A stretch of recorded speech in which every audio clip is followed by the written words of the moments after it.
Kindling splitter.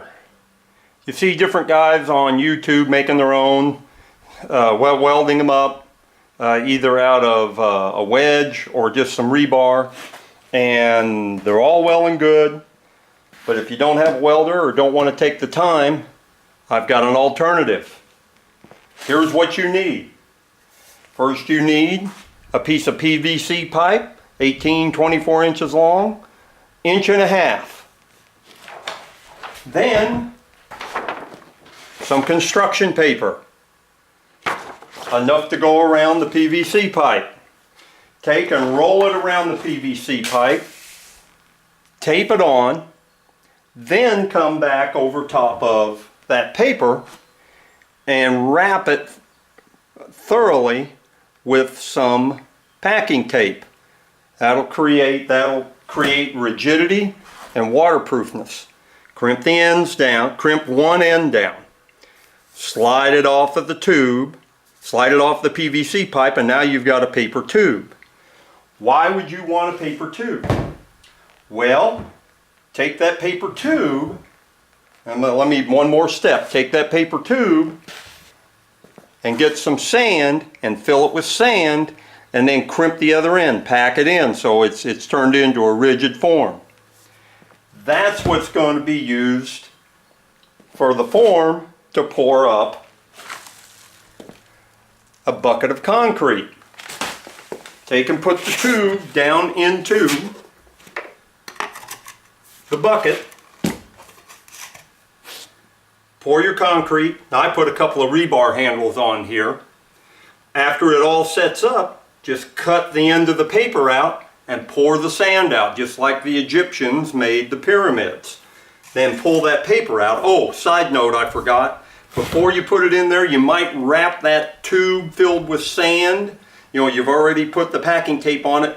Put some saran wrap around it. Give it an extra layer.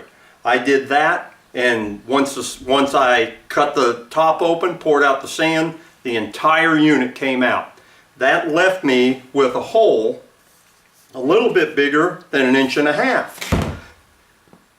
Why did I want that? Go to Harbor Freight and get one of their inertia log splitters. Pull the rubber handle off of it, and that fits down in there almost perfect. You can then, if you want to, take a couple pieces, or take a piece of that PVC pipe, 1.5 inches, split it in two. I did it on a bandsaw, and now you've even shimmed it up. You could do it with any kind of shims you want, so now you've shimmed it up. The advantage over this one that I see than the ones you buy, and some of them that are made on YouTube, one guy made one on a metal plate with a splitting wedge. Great, fine, no problem.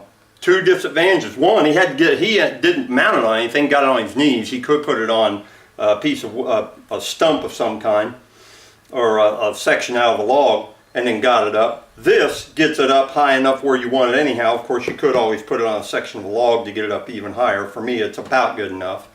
And the other thing is, the ones these guys are making, and the one that's available on Amazon, that's a precast unit. It's got a circular ring around it. Yeah, it does hold the wood from flying on the ground as much, but it limits the length and the size of what you can put in there. You've already got to have it split down more before you even put it on. But with this, you're opened up.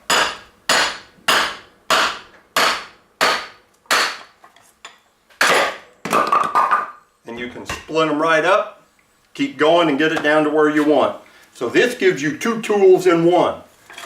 You've got the inertia log splitter you can buy from Harbor Freight for about 25 bucks. Use it as you will if you need to.